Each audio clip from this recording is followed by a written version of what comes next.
Hello ladies and gentlemen, I am the Noble Artist and this is another Tutorial Tuesday. Today in this tutorial I'm going to show you guys how to make the ray shield armor. In my last video I asked y'all what you wanted to see, either the ray shield armor or the sword. I will do the sword next week and I'm going to do the ray shield armor this one because a lot more people wanted to see how to do that. So I'm going to go ahead and show you all how to make the ray shield, or just how I go about it. There's probably different ways you can do it.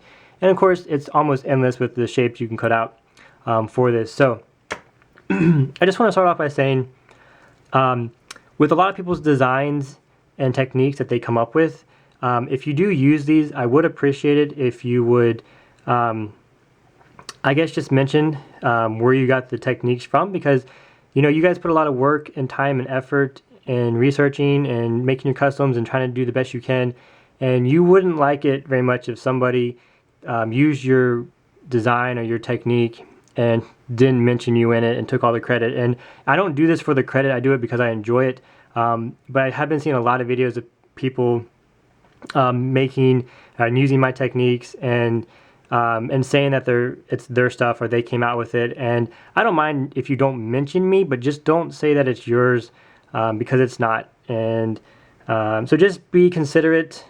I do these tutorials because I want to help people make customs and do their best, and I want everyone else to enjoy the stuff that I make and be able to do it for themselves because I enjoy it and I want them to get the same enjoyment out of it. So it just helps me feel better about doing this when I know that you guys are appreciating what I do and showing some respect in that sense. So with that being said, I'm going to go ahead and get into this video. What you're going to need now, there's two materials that I have. One I have not used, but I think it might work. And you might be able to use a lot of other stuff, but I'm going to back my camera up. I have it on my tripod, so it's hovering right here, but I will move it. This here is like a plastic case I got. I got this at Ollie's. If you don't know what Ollie's is, it's like a discount store that's really awesome. If you know what it is, then you know what I'm talking about. This was actually a little tool, not a tool box, but it had a little plastic container. It had a bunch of nails in it that I used when I put all this stuff up. But everything comes in these packages. Like, you can't go anywhere without seeing this type of stuff.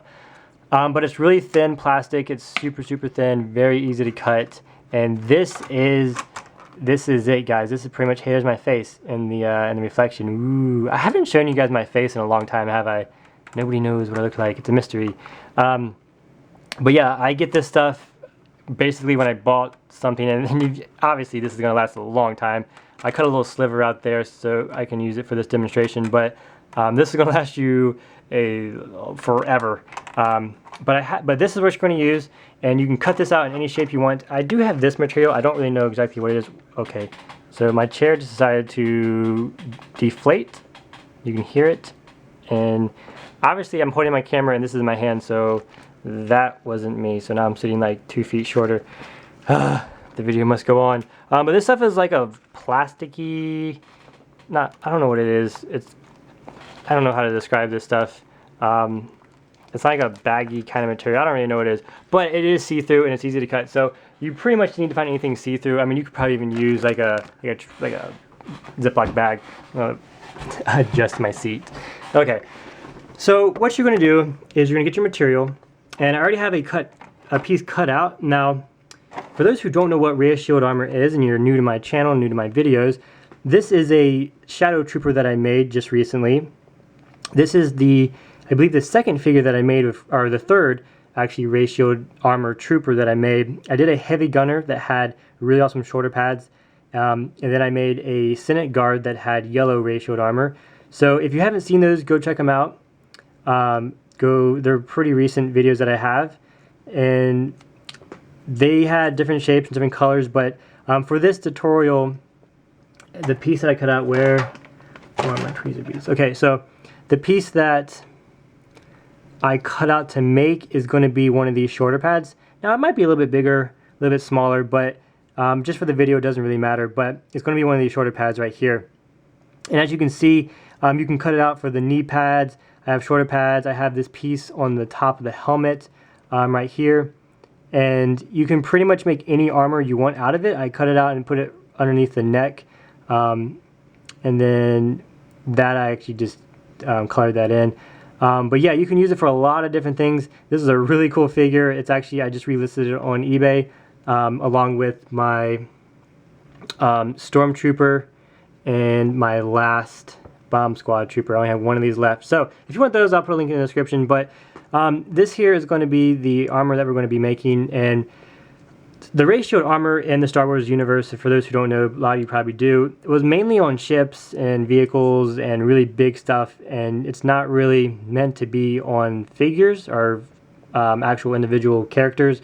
And I just wanted something I invented, and I just thought it'd be cool to do it. And I like the concept of the ratioed armor and the ratioed stuff, and I just decided to go with it, and it looks really good. So what we're going to do is start out with a piece. I cut out this piece right here. It's also really hard to see because it is see-through.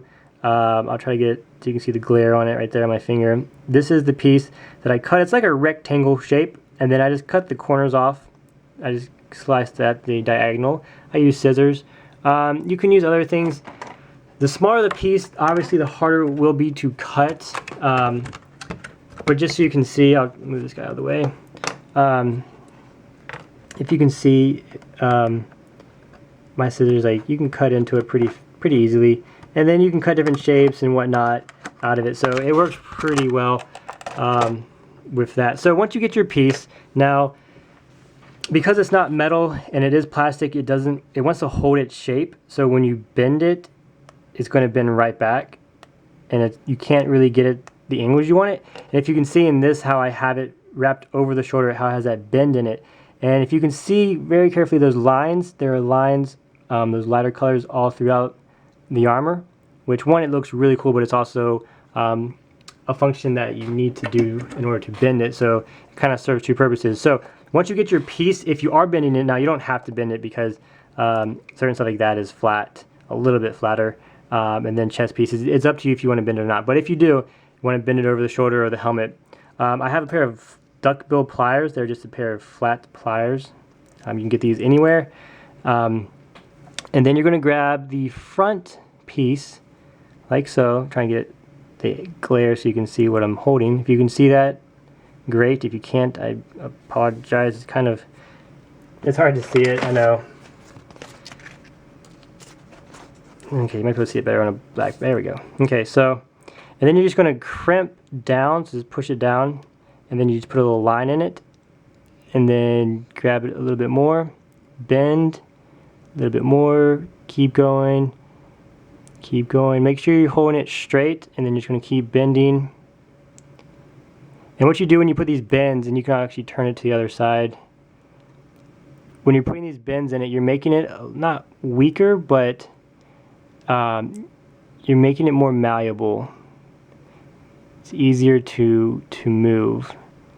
So now that I have all these bends, I'm going to have all these little white lines in the piece. And as you can see, I'm not even doing anything, and it already kind of has that bent shape to it. Now at this point, you can take a paintbrush or anything you have and kind of just mold it around to that shape. And as you can see now, I'll hold up my tweezer bees, that it actually has a pretty good bend to it right there. And it has those nice white lines in it. And then here's Jarvis here. And you can put it right over the shoulder, like so. And then at this point, you can trim it up, you can angle it, you can do whatever you want to it, but it has that nice bend that will go over the shoulder for the figure, and you didn't have to do anything to it. Now this is actually just colored. These shoulder pads are just colored with the marker, and then the top actually has metal under it, so that's another technique you can use. Now I use this metal sometimes when I want it to show up more so, because if I had just put it straight up on the helmet, depending on what the background is, you might lose that bright color. And then I'll show you what I'm talking about. I'm going to use a red marker just because red kind of pops out, and it might work well for this example. So what you're going to do is, I do use Sharpies for these because you can't paint that thin. And I know a lot of people have heard me say bad things about Sharpies, but it's just when you customize the whole figure. Like I'm not going to Sharpie on a shoulder pad. That's what I was referring to.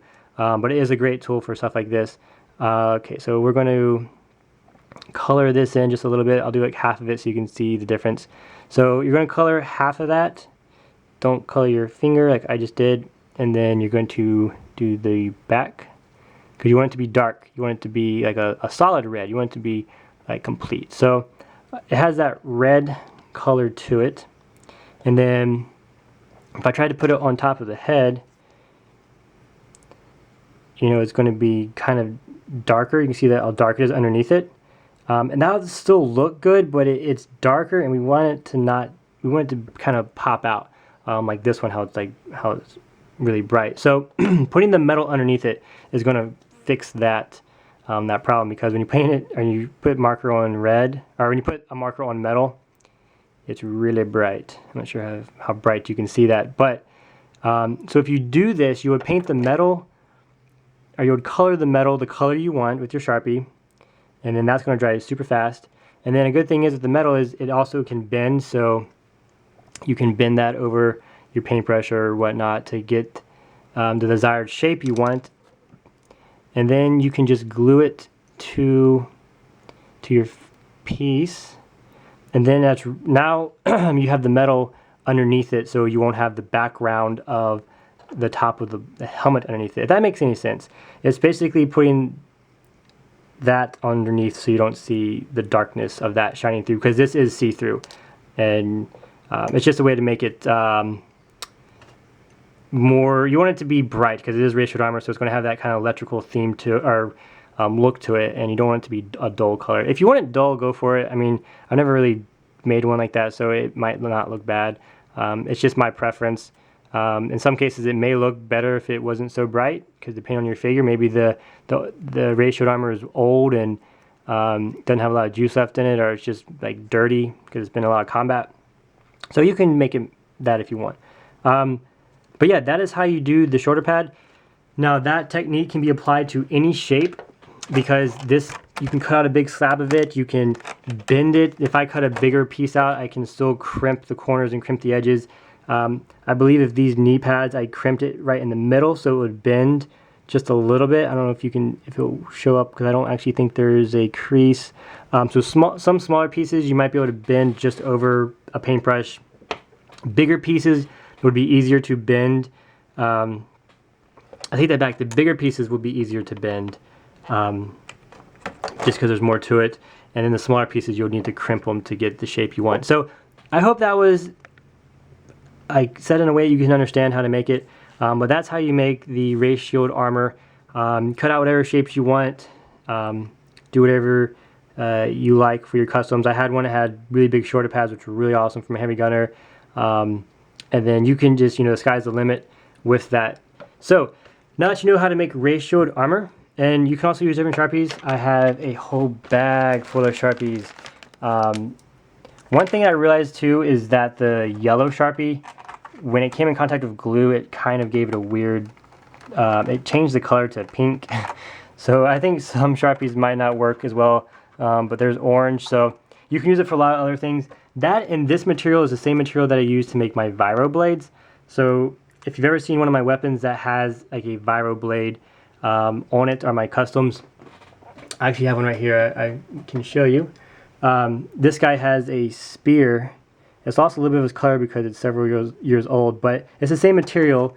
It's just cut out of that, and I just layered it up and then used a really cool blue marker and just painted that. So it works really good for weapons if you want to make swords and Viro blade stuff. It's a good material for that as well. So you have a lot of different uses for this type of plastic. So that is it. That is the secret to making ratioed armor. I hope you all enjoyed this video. If you liked it, hitchhike it. Don't forget to leave a comment down below. If you're the first person to leave a comment, you'll get a shout out up in here. Please fist pump this subscribe button. Help me out a whole lot. I am going to make a video pretty soon explaining like my paints and the tools I use. Probably going to be a pretty long video. This one's actually pretty long too.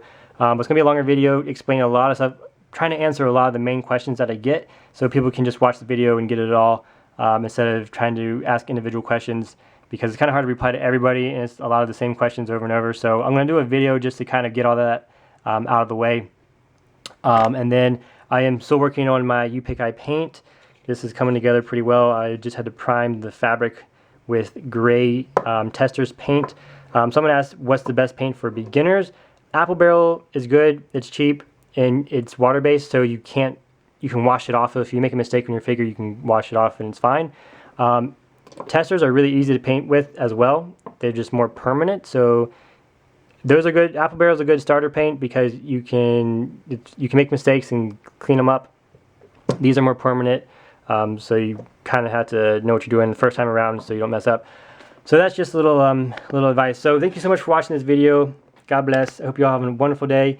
The contest is over, but if you still haven't seen your video in the playlist, please let me know and I will I'll add it. So if you're a couple days late and you have your stuff, and just make sure you get it in. It's going to take me some time to go through the videos and stuff and whatnot. But I haven't forgot about it. I am going to get it done. It's just going to take some time. I've been busy. But yeah, that's pretty much it. I don't have much to say. That's the end of this tutorial. Next week I would do the sword that I made for one of my clone Camino soldiers, which was really awesome. And then I'll probably work on these two guys. I really want to make both of those look the same, both really cool guards. And then the new stormtroopers. The first place prize for the contest, I'm probably going to customize this stormtrooper to look like the one from the new movie. So it's going to be one of the new stormtroopers, which I've never made, which they look really awesome. So I'm pretty sure that's going to be first place prize. I do want to keep it kind of Star Wars based. So that's kind of where I'm leaning towards. And then, but once that's made, I'll get back to you on that. So it may be a week or so, but it's going to happen. Alrighty guys, thank you so much for watching this video. God bless. I'll see you later. Peace out.